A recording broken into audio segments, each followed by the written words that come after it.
case whereby we can access the location considering the MCO instruction.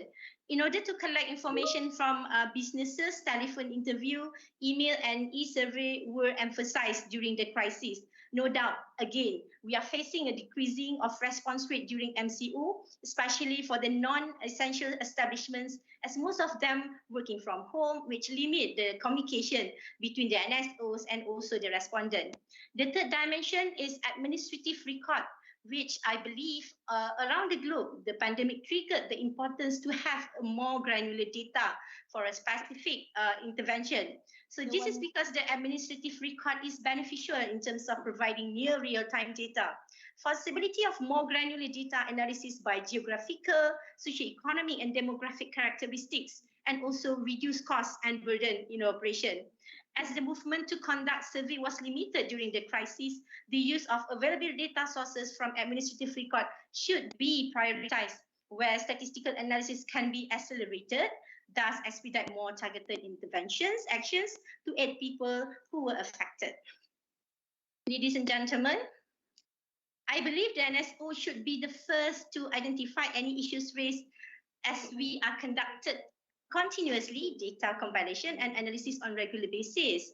Thus, in response to urgent requests for new information, modification of existing LFS questionnaire were implemented during the crisis in order to gain information on the impacts of COVID-19 towards the labour market. The modifications, as highlighted, it involved identification of reasons of temporary layoff, status of salaries, wages and benefit received, last job information within MCO period, for us to identify whether that if they lost their job, is it because the MCO or actually because of other reason. We do receive questions actually from various parties, from our stakeholders beyond unemployment issues. Hence, MBLS also started releasing our new indicators in line with the recommendation by the ILO, namely time-related underemployment and skill-related underemployment. So as you can see, the time-related underemployment prior to the crisis hovering below than 2%, and when during the crisis has increased to above 2%.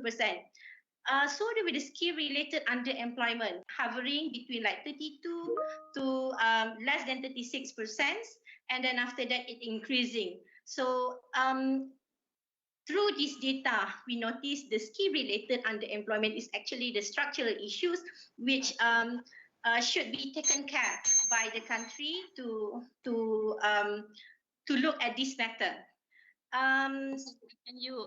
We actually exceeded the time already. Oh, okay. Madam Moderator, maybe I can just go through the slide. So in the slide 7, so on the statistic dissemination during crisis, what I can highlight is we increased the communication during the crisis.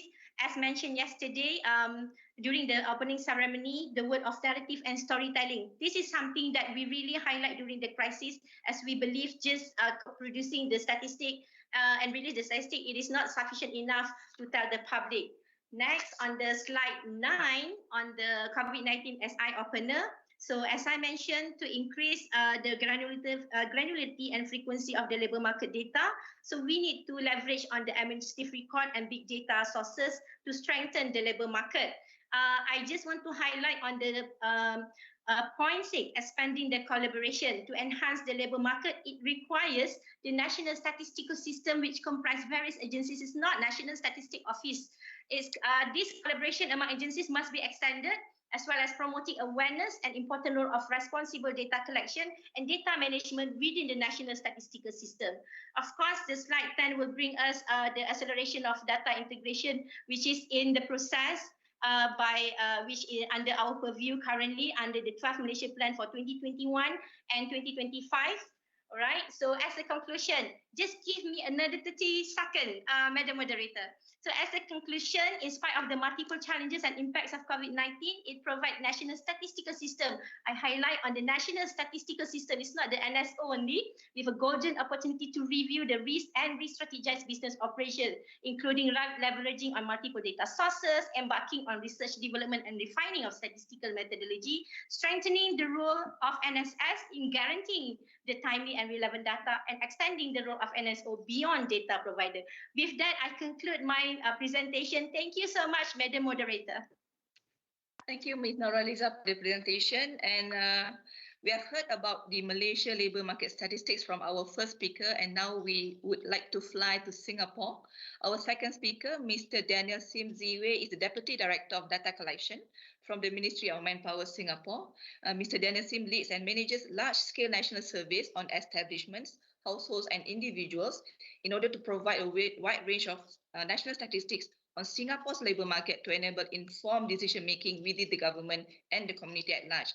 So for today, Mr. Daniel Sim will be presenting on enriching data analysis and ensuring timely dissemination to fulfill growing labour market data needs. Mr. Daniel Sim, over to you, sir. Thank you, Madam Moderator, for the pleasure to invite us to come to for this presentations. So maybe let me share with you about what are the initiative and the programs that we have actually implemented in views of the COVID-19 situation.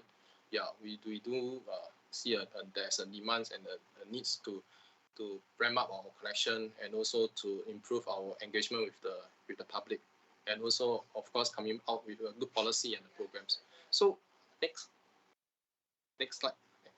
So let me share with you some of the programs that actually we have implemented in Singapore, because we know that data has become a very demanding aspects that we want to get information so that we can actually analyze it and also to better make a better decision in terms of policy. So in views of the COVID-19, which all know is an exponential growth rate and it also become a global pandemic, has actually affected a lot of industry and even the companies throughout the world.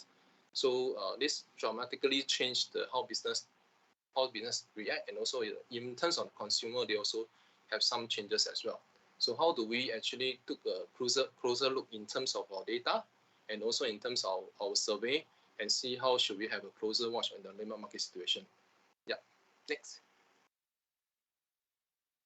So first, we all know that COVID-19 has a very devastating impacts on the labour markets, and because of the fact that due to the major lockdowns in terms of everywhere, the business actually have been affected, and in fact, a lot of the employees or even the employers have even reduced working hours and even the job losses. So we also noticed that there's a switch in certain occupation sectors whereby they actually were grounded. For example, the cabin crews, all those are grounded, and then they shifted to other occupation as well. Now, what we realized in Singapore is that, of course, the focus is on the vaccination rate. So we hope that throughout these vaccination programs, it actually protects the citizen and the workers against the COVID-19, and so that we can actually reopen the job, the workplace, and then also to protect the businesses and the jobs. So Singapore is quite aggressive in that. I believe that you all may have come across the news that they actually keep encouraging people on even large at all grounds to encourage people to go for the vaccination rate.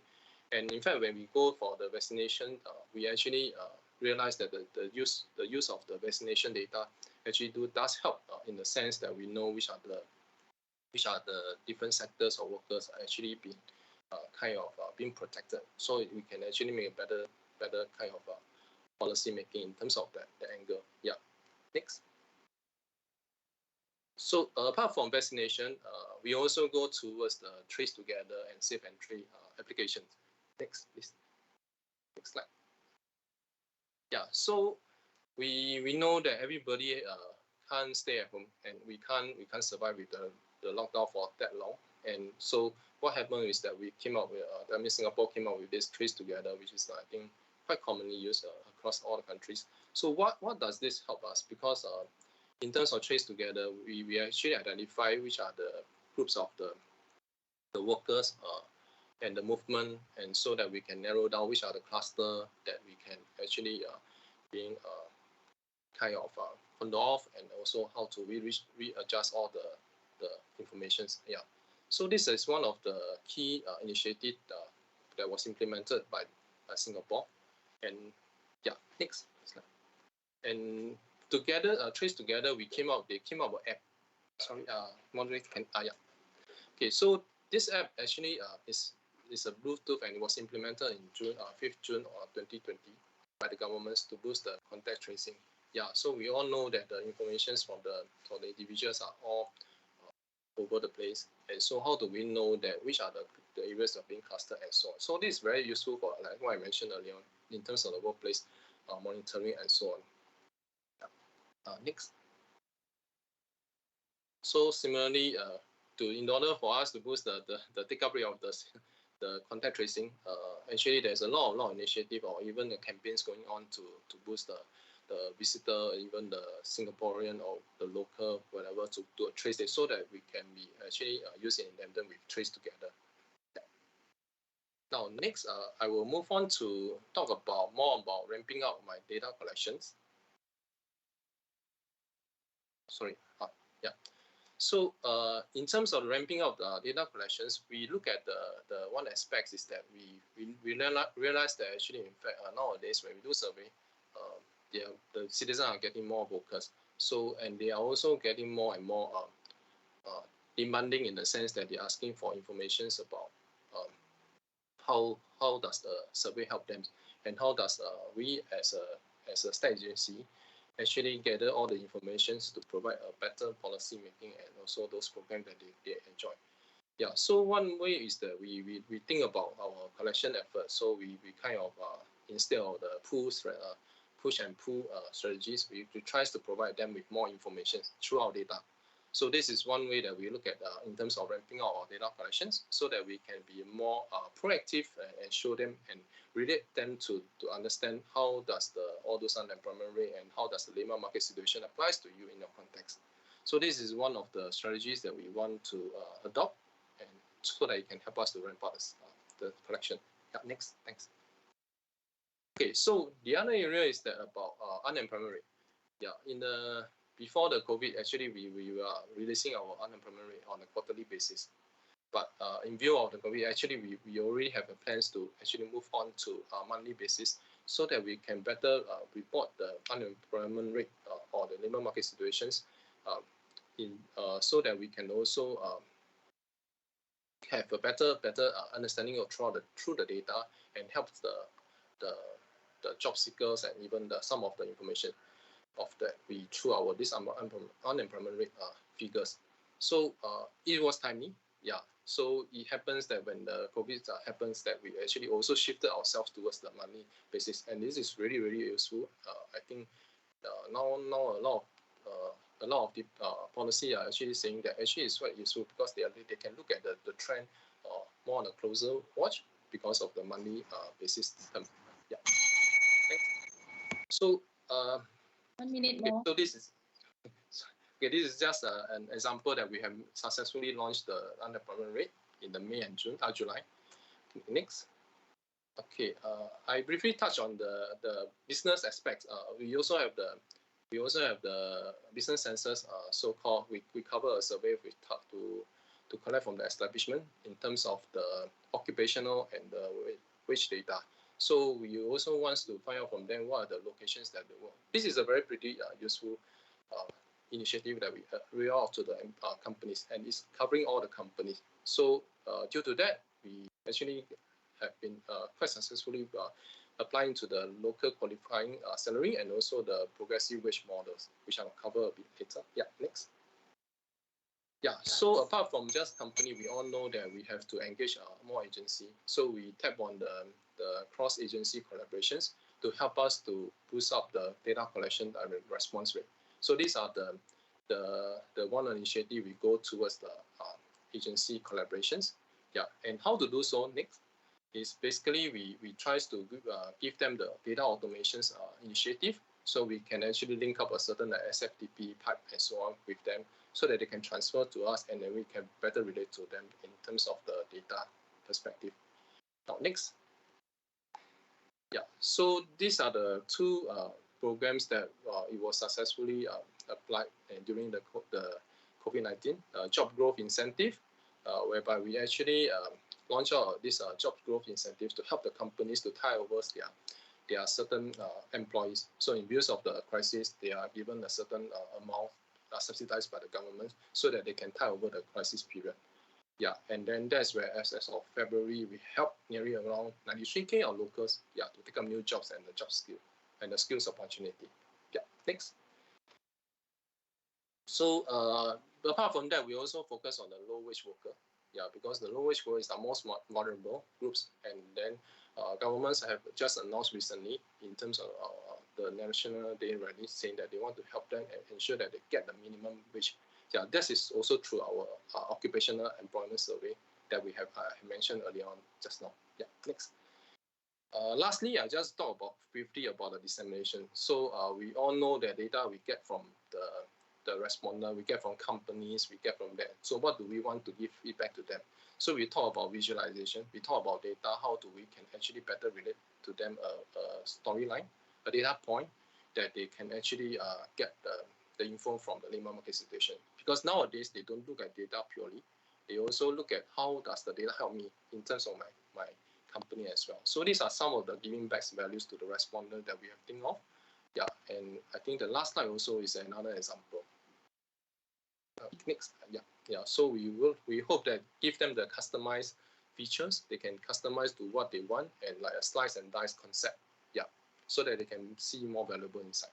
Okay, with that I conclude my presentation for today. Thank you.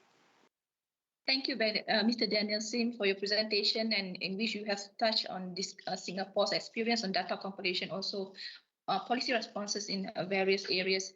So we have heard the perspective from the Department of Statistics and also the Ministry of Manpower. So now let us hear from the Social Security Organization. Our third speaker, Dato' Muhammad Sahad Darusman, is the head of the Employment Insurance System Office, Social Security Organization, or SOCSO, Ministry of Human Resources, Malaysia. He has been the Chief Officer of the SOCSO Employment Insurance System since April 2017, and today he will be discussing on the topic of SOCSO's role as a social security and public employment services. Dato' Sahad, the floor is yours. Yeah.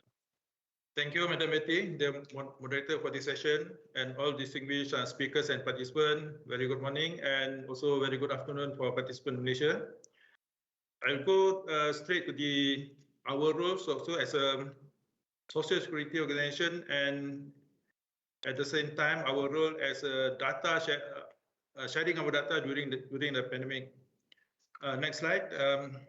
SOCSO or PEGESO is a social security organization established in 1971 as an agency under the Ministry of Human Resources Malaysia, Ministry of Labour basically. In 1971, we administer one scheme, that is an employment injury scheme, and followed by invalidity pension scheme in 1974. And in 2017, after 46 years in operation, SOCSO coverage has been expanded to cover self-employed workers in the informal sector under the employment injury schemes. And the following years, in 2018, the employment insurance system was established basically to provide a replacement of income for workers who lost their jobs, who has been displaced and lost source of income or abandoned by the employers.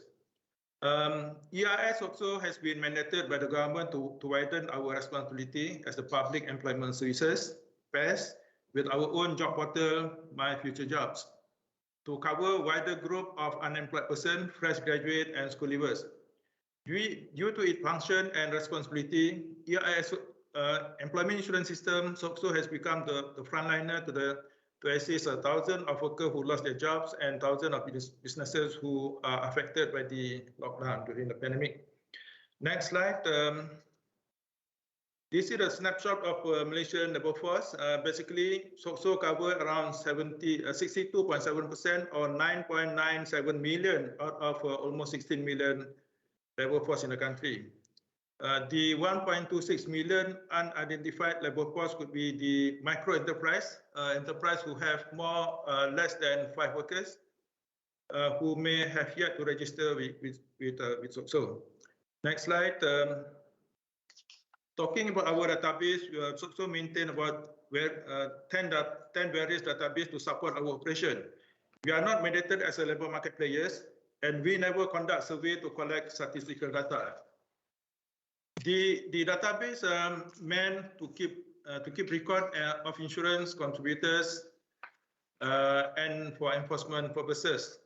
to record social security benefit claim, be it associated with the workplace injury, death, and survivor's benefit, and also it can be used to audit the cases for fraudulent claim, etc. And as public employment services, the job portal is used for employer to post job vacancies, and that is for free. And for job seekers looking for jobs, and subsequently, we also record the job placement for the last 2 years. Database number 4, 5, and 6 are part and parcel of EIS daily operation. It contains all the necessary labor market values and has been extracted on the daily basis, weekly, and monthly report during the pandemic. The most important is the database number 1, that is our ASIS database, which is consists of almost now is a 7.1 million workforce working in the formal sector, in the private sector, and also 1.72 foreign workers and expat, and also 511,000 active employers as the employers. Our data are very granular. We had names, we had IC numbers, and also based on the monthly contribution, the database is considered auto cleanse. We only maintain the active database. The database has not been, this database, the ASIS database, has not been harnessed into labor market material due to objection by certain quarters. Here we did in Malaysia. That so function should not overlap with other agencies as far as labor market information is concerned. Actually, for me, EIS also needed the government mandate to mobilize more resources, our expertise, and to put this agenda as our top priority to be a provider of labor market information, and to furnish data at the source once and for all. Next slide. Next slide, please. As you can see from the slide 5, SOCSO has the most capability and readiness to harness and produce labor market information based on the administrative data, which with regard to employment issues. Some of the elements are already there in our law, but has never been made mandatory for employer to fill the values. For example, data on wages, on vacancies, and also data employment is not mandatory currently. We collect data based on those who are coming to our portal. Next, as you can see from these are the example of real-time data derived from SOCSO administrative database. For our daily operation, you can see them. We have produced data on job losses, layoff or displaced workers on the daily basis, wage and salary, but it is capped at 4,000 ringgit salary for the time being, and job vacancies on the demand side. However, based on my observation, data vacancies in job portal are a little bit tricky to be used as a proxy to job demand, because the way employer post vacancies is a bit tricky. Sometimes they only need say 1 or 2 vacancies, but they post as 10 or 20 vacancies to attract more job seekers. There is one way of thing that of my concern. We still understanding the behavior of job vacancies posted in our portal, and also we have job seekers. We have more than 1.2 million job seekers. This can be used as a proxy to the unemployment rate in the country. And lastly, the placement data, which is we are more comfortable to analyze placement data as a proxy to job vacancy because it's not exaggerated. Slide number 7 is the advantages of administrative data. The advantages of administrative data, it is, as mentioned by the speakers, it is a very high frequency, it's real time, it's daily, weekly, and monthly, very robust, granular, and traceable to the individual. And the potential of data tabulation and analysis is almost limitless, up to 5 and 6, 8 digits of ESCO. We are using ESCO, European Skills, Competences, and Occupation. And also the industrial code, up to 5 digits. And as you are our data is one of the best leading indicators that policymakers observe on the daily basis during the lockdown. Slide number 8, the application of administrative data for labor market monitoring. We produced this chart over time. If you can see, there is big differences between unemployment rate based on labor force survey and job losses captured by our system and previously by the Labor Department. The system is, the figure are very significant. Anything that is more than 40,000 job losses a year is a concern for us. Excuse me. As a conclusion, I have shared my views on the huge potential of harnessing administrative data to complement labor market information produced by tourism. However, to be a successful labor market players, contributors in this area, there are several conditions need to be put in place for administrator to work properly. The first one, the agency must have a comprehensive employment ecosystem. Excuse me. That is, as a public employment services, there must be establishment, something like unemployment insurance or employment insurance institution, which is equally important as a catalyst for everything. And the second one, the employment policy must be transparent and coherent. Third, the agency should be mandated or must be well coordinated as a player in employment labor market, because the tasks require high degree of patience and deep knowledge in managing big data analytics. The ability to harness data at 5-digit level by using various standards, for example, like international standard of industry qualification, ISCO and ESCO for occupation, and ISCAD for education at a very detailed level. The country need to have only one public employment services with a single job portal. Otherwise, employment, unemployment data will be fragmented, could be a double or triple counting. Either will be useless or sending a misleading indicators to other policymakers, like the education side. And of course, we need advanced ICT infrastructure, because most of our activities during the lockdown are done through online system. And last but not least is the ability and readiness to be transparent in producing high quality detailed reports.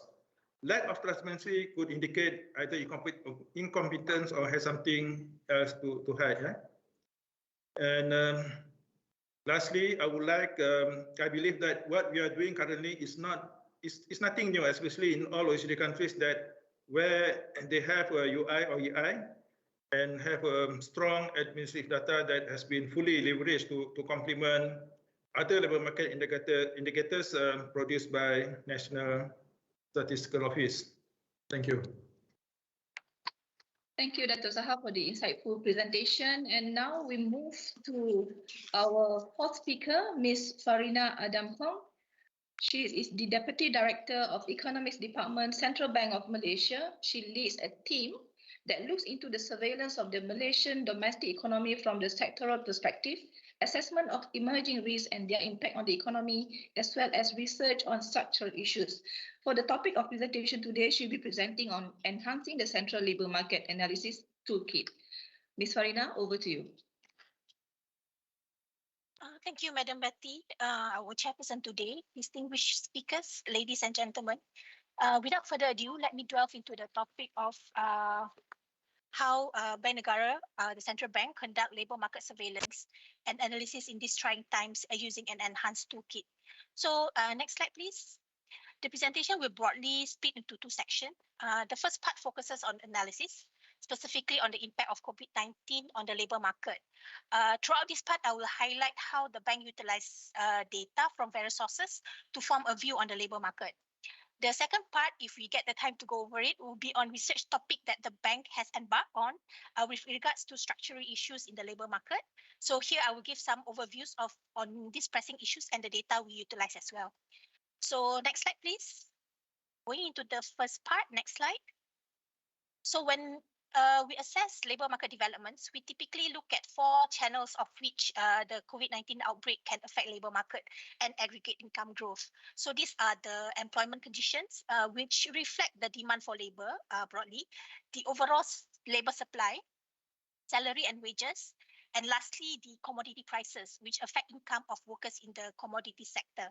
So as shown in this slide, for each of these channel, we obtain data from various sources and analyze them from various dimensions to assess labor market condition.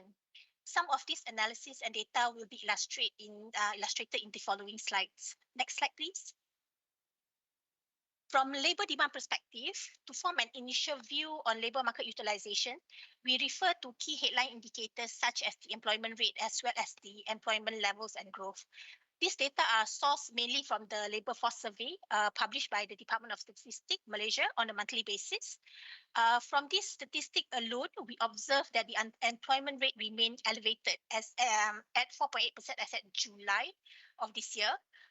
This is an increase from a lower level of 3.3% pre-pandemic. So indicating that there are some degree of labor market slack and underutilization. In terms of employment, it has trended higher since from the trough recorded in May, if you can see from the chart of last year.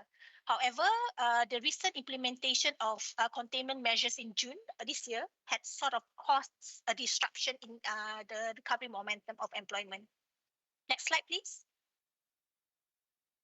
Turning into the overall labor supply perspective, from the labor force data, we observe that labor force participation rate has yet to return to pre-pandemic levels. So additionally, from the labor force survey, we also uses data on population outside labor force to draw insights on how, in terms of the labor market exit and re-entry. So for example, in 2020, a significant proportion of labor force exits was from those who cited housework and family care as the main reason of staying outside the labor force. So this typically coincide with the closure of education and childcare centers as part of the containment measures. So perhaps this is unique to the pandemic that we are experiencing right now. From data on unemployment by duration, we can also observe that the larger increase in longer-term unemployment, i.e. those are more than 6 months, have yet to fully dissipate in 2021. So this is amid the continued containment measures in Malaysia. Next slide, please. So beyond the headline figures, we also analyze data from various dimensions. So having greater granularity from survey data provide us with these additional insights on labor market utilization. So for example, beyond the typical unemployment rate, labor market slack or underutilization during the crisis is also characterized by higher time-related underemployment following the lockdown. However, this underemployment usually dissipate quite quickly when the movement restrictions are gradually relaxed. So the routine industrial engagement undertaken by our economic liaison office of the central bank also contributed insights to labor market analysis. So in particular, if you can see from the right-hand side, in terms of insights on labor utilization, findings from our engagement suggest that about 1/4 of the firms we surveyed reduced working hours to cope with the recent movement controls, thus contributing to the time-related underemployment. Next slide, please. So greater granularity from the LFS data also help us to assess skill-related unemployment, which is on a rising trend as shown in the left-hand side chart. So the rising skill-related unemployment, which is more prominent for those aged below 35, suggests that the pandemic has resulted into more graduates taking semi and low-skill jobs. So this is somewhat corroborated by the data on employment by skill and education attainment, shown on the right-hand side. This data showed that the lower skill and lower educated have experienced lower or even negative employment growth compared to their skilled and tertiary educated counterparts. Both of these occurrences can lead to lower wages and income for those all those affected workers going forward. Next slide. So we are fortunate as most of the labor market data are published on the monthly basis. Even so, these data are only available with a few weeks lag. So to facilitate effective and responsive policy making, especially during period when you have implementation of lockdown, which trigger a shock into the economy, timely and high frequency data is important to enable us to sort of track the real-time labor market developments. So on this front, we are fortunate, as Datuk Saha mentioned, SOCSO has in its wealth a very wealth of administrative data that we are fortunate to get our hands on. So we supplemented our assessment with data on daily employment losses and placements, as shown in the chart. So this is a very kind of SOCSO to share with us. Combining this with workplace mobility measures, we are able to better observe and anticipate the impact of containment measures and various supportive policy on the labor market.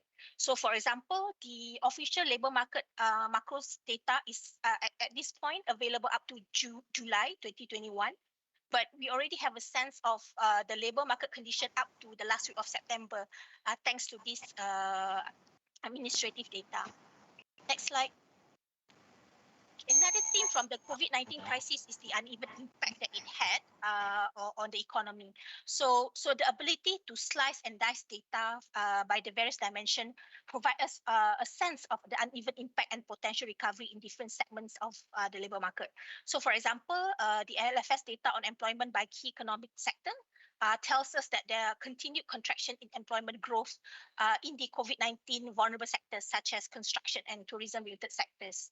On the right hand side is showing the state level employment and income. So we found that the labor market conditions fare better in higher income states with positive growth in both employment and labor force. Next slide, please. Turning into demographics, we find that women remain relatively more affected by COVID-19 than men. So on the other hand, while remaining elevated, youth unemployment rate has declined in the same quarter of this year, which is shown on the right hand side. So these are also the learning or insight that we have garnered from the more granular data that we have extracted from LFS. Okay, next slide, please. I'll move on quickly to the third channel on wages and income developments. So we obtain updates on wage condition from the monthly and quarterly establishment survey by DOSM, Department of Statistics. So from here, we can observe that wage growth remained fairly subdued, despite positive production growth in the manufacturing sector. So to gain a more forward-looking view, this is where we supplement these survey results from our, again, industrial engagement, in which we obtain firm expectation on wage increment in the next 6 months, which is quite positive to going into next year. Next slide, please. Very quickly, we also collaborate with private entities who have allowed us access to different set of data. So on the left-hand side is showing data from a private job search portal, which provide us with monthly vacancy data, where we actually can gauge labor demand. In addition, similar to wage increment, the bank also survey firms to gauge their higher intention going forward. Next slide. Okay, a quick mention on data from both the SOCSO and as well as a Laksana report, which is a data published by the Interagency Economic Stimulus Implementation and Coordination Unit, which we update from time to time to assess impact from various policy that is introduced to support the labor market. Next slide, please. So now we are moving into a second section of the presentation. Very quickly, next slide. So the bank has embarked on various efforts to research and deep dive into special topic related to structural issues in the labor market. So this slide meant to illustrate example of this research and the labor market data that are important and crucial for our analysis. So take one example on the first topic, which is labor market scarring, where we seek to answer the question whether COVID-19 crisis has actually affected workers' wages and income. So in terms of data, for instance, indicator like labor force exits, inactive and long-term unemployment, skill-related underemployment and labor productivity serve as signposts for us to determine whether scarring has indeed occurred in the labor market. So I shall not go in detail in discussing all this. I invite audience, fellow participant to peruse our economic and monetary review and our past year's annual report, which are available in our website for the full analysis. Thank you. Okay, thank you, Ms. Farina, for your presentation. So now we move to the fifth speaker from the International Labour Organization. We have Mr. Kieran Walsh, senior statistician from the International Labour Organization, in charge of survey methodology. He's from the Labour Force Survey Methodology team at the ILO's Department of Statistics. For today's session, Mr. Kieran Walsh will speak on the topic of balancing supply and demand for data on the world of work during and after the pandemic. Mr. Kieran Walsh, I'm afraid I have to give you 8 minutes. I don't have the 10 minutes with me. Thank you. I understand. So thank you very much, Madam Moderator. Thank you for the invitation to participate in this very interesting session, and to the previous presenters for their excellent interventions. So you can already go to the next slide. I want to talk about what we have learned and what has been highlighted from the presentations we've received about the challenge of balancing supply and demand. And what we've seen through the presentations is, I would say, quite common with the challenges and the approaches the ILO has been taking in supporting countries. So I want to talk about from the demand side, the type of data we need to provide, but also the supply side, the challenge we have in collecting and making that data available. Next slide, please. So, I mean, this is a very simplistic view of the situation, but I want to just briefly say that pre-pandemic, you could say that in many countries, the situation with labour market statistics was that countries were relying on a limited set of indicators from a limited number of sources. This is something I think we've learned a lot about through the pandemic, and we're not even fully exploiting those sources. So what is the first lesson learned that I'd like to highlight that we've seen very clearly from the presentations is that existing indicators must be supplemented. We can't just rely on the unemployment rate as a unique indicator that shows everything that's happening in the labour market, or even the employment to population ratio. We need to go beyond that. And that was a constant theme of all 4 presentations. We can do this in various ways. We can generate additional indicators from the labour force survey itself. We can add information to the labour force survey or other surveys, or we can make greater use of administrative and other sources. And we've seen good examples of all these things in the presentations we received. Next slide, please. But I want to highlight something that the ILO has done in this area, and that is we've put a focus in our global COVID monitors on working hour losses. And we saw some mention of working time in a couple of places in the presentations. We've put a very heavy emphasis on this as one case of an indicator that has not typically been produced or highlighted very strongly, but does show something very interesting that is a supplement to just looking at employment and unemployment, even though those indicators remain important. For example, working hour losses in 2020 were 8.8%. And we managed to disaggregate those between hours lost that come from people losing jobs, 2 hours lost because people took reductions in their time working, and then also labour income loss as a result of these things. So I think the point is we need to look at the data in a slightly new way, which doesn't always even mean we have to collect additional data. Next slide, please. So some examples of useful additional indicators, I would say typically countries are already collecting but haven't necessarily been highlighting indicators like total hours actually worked, the potential labour force, which is people who are, I would say, close to unemployment but don't meet all the criteria of being identified as unemployed. You have time and skills related underemployment, which we saw highlighted here, and the information on temporary absences, which a number of countries have published as a way to show that people who didn't quite lose their jobs were temporarily absent, therefore working 0 hours and potentially having no employment income in that period.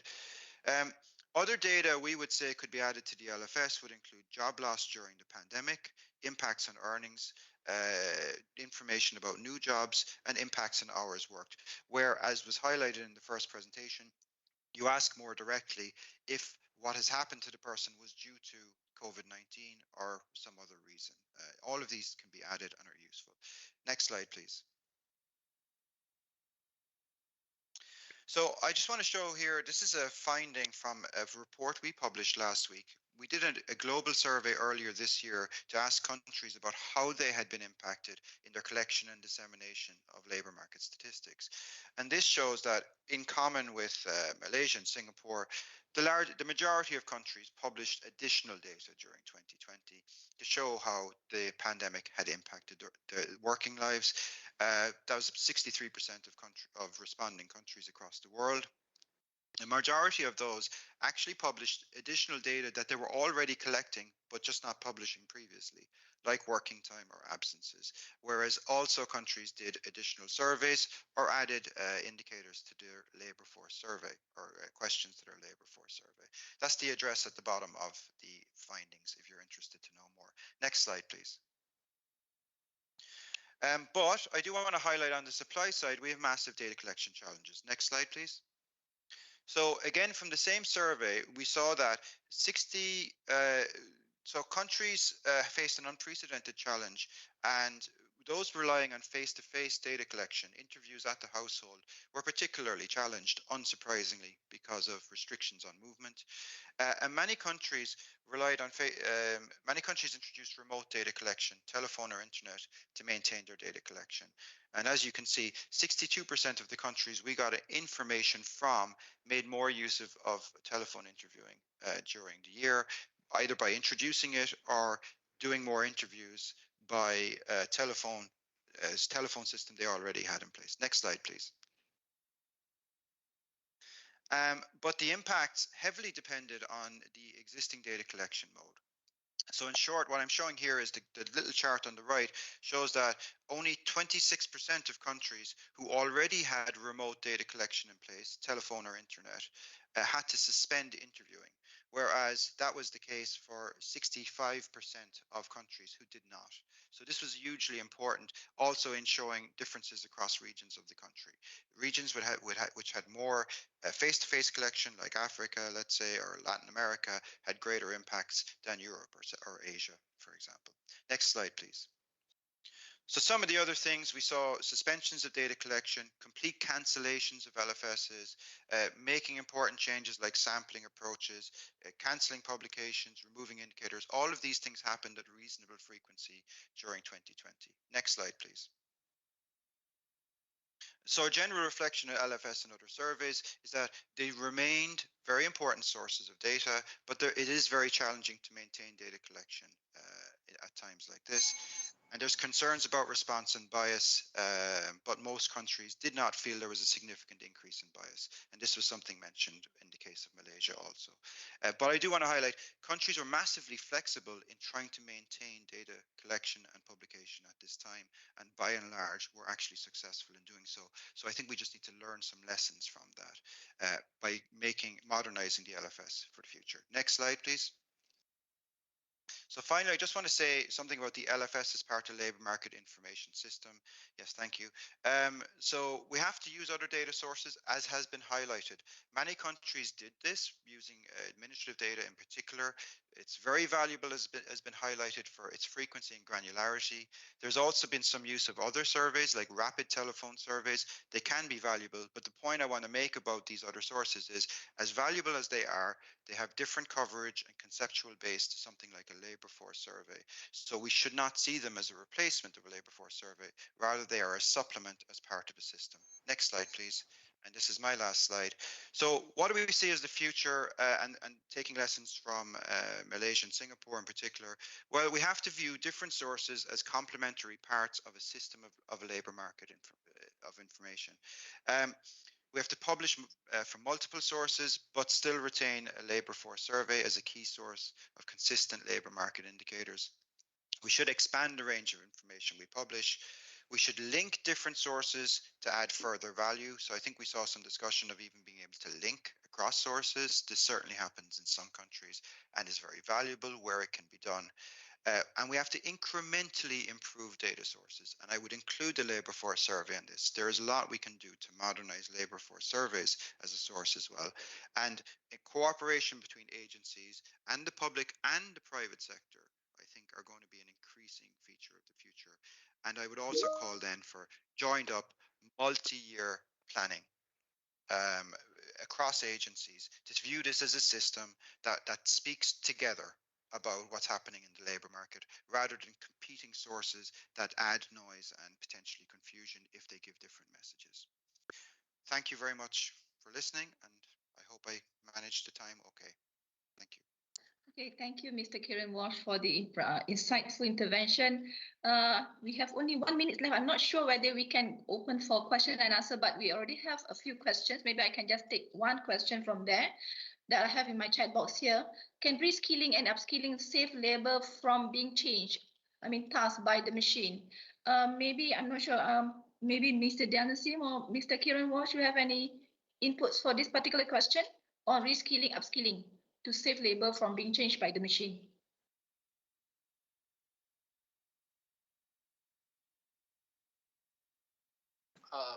I probably will try to attempt these questions. Okay.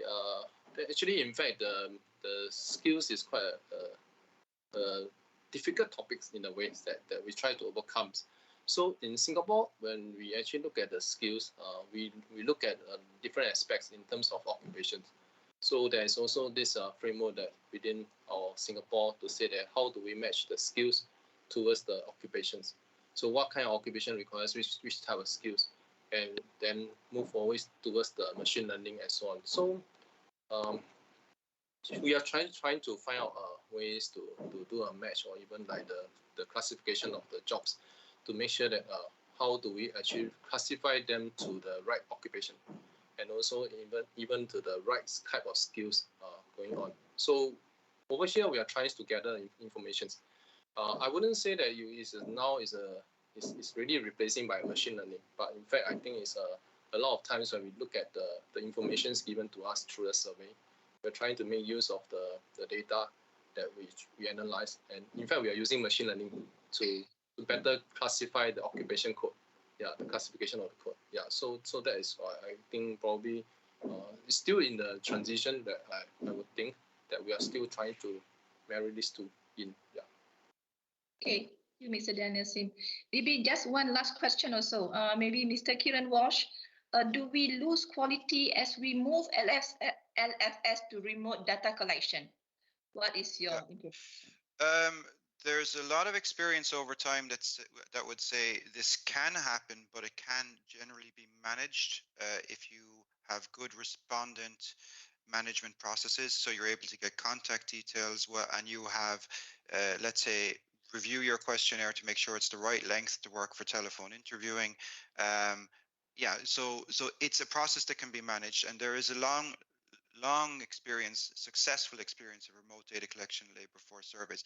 But we shouldn't just assume it can happen like that. We know it's massively challenging to implement, and this is something we saw very clearly during the pandemic. And we already know that some of the countries that introduced remote data collection during 2020 went back to face-to-face data collection because they didn't have the systems or the capacity to maintain it in a sustainable way over time. And again, this is something we wrote a lot about in that report I mentioned that was published last week. So I'd invite people to look at that. Thank you very much. All right, thank you very much. I believe I have to stop here. There are many other questions that is being posted on the Volva application. Maybe our speakers can also have a look at the questions there, and you can also provide answers to our attendees. Okay, so ladies and gentlemen, we have come to an end of our special topic session for today. I would like to record our appreciation and thank you to all our speakers for today's session for their very valuable inputs and knowledge that they have shared with us today. And for the audience, thank you very much for your kind attention until the last minute of our session. Actually, we have exceeded 3 minutes already. I hope they are still there. So with that, thank you again to all the speakers, and thank you also to the audience. So hopefully we can see you again in the near future in another event. So Assalamualaikum and have a pleasant day ahead. Bye-bye. Goodbye. Thank you. Thank you. Bye. Thank you. Goodbye.